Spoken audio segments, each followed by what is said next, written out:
4 থেকে 5 মিনিটের মধ্যে একটা খবর আসলো যে ফারুক মীর মারা গেছে। আমাদের জীবনের কোনো নিরাপত্তা নাই ভাই, কোনো নিরাপত্তা নাই। মোহাম্মদ ফারুক মীর খুলনার তেরোখাদা উপজেলার মধুপুর ইউনিয়নের যুবদলের সাবেক সভাপতি ছিলেন। বৃহস্পতিবার সন্ধ্যায় তেরোখাদা উপজেলার মধুপুর ইউনিয়নের কোলাবাজারে এক সংঘর্ষের ঘটনায় নিহত হন তিনি। এ ঘটনায় আরও 10 জন আহত হয়েছেন। এলাকাবাসী সূত্রে জানা যায়, দীর্ঘদিন ধরে মধুপুর গ্রামের মীর ও শিকদার বংশের মধ্যে বিরোধ চলছিল। এরই জের ধরে কোলাবাজারে এদু গ্রুপের সংঘর্ষে ফারুক মীর নিহত হন। বর্তমানে এলাকায় থমথমে অবস্থা বিরাজ করছে। স্বজনদের কান্নার আহাজারিতে ভারী হয়ে উঠেছে ফারুক মীরের বাড়ি।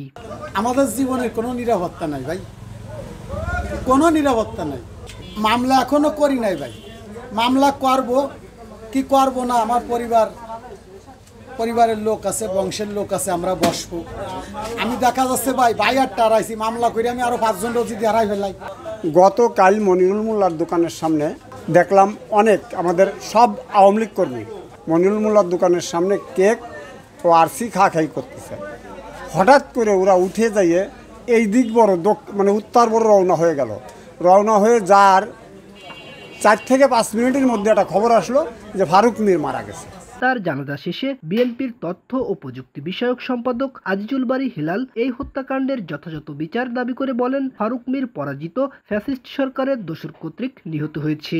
এই হত্যাকাণ্ডের সঠিক তদন্তের মাধ্যমে খুনিদের আইনের আওতায় আনতে হবে। যে ফ্যাসিবাদী সরকার পালিয়ে গেছে, পরাজিত হয়েছে, তাদের দোসর কর্তৃক নিহত হয়েছে।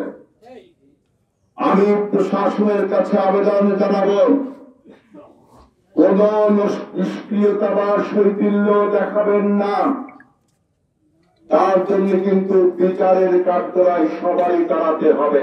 এই ফারুক হত্যা নিয়ে যেন চালবাদী জালিয়াতি না হয়, এর সঠিক তদন্ত, সঠিক বিচার এই মধুপুরবাসী এবং আমরা বিএনপি দাবি করছি প্রশাসনের কাছে।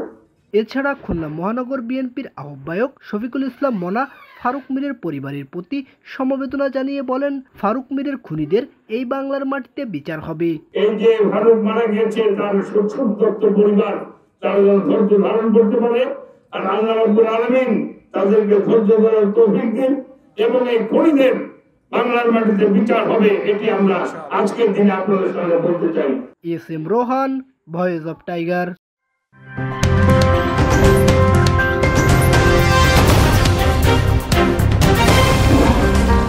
Voice of Tiger.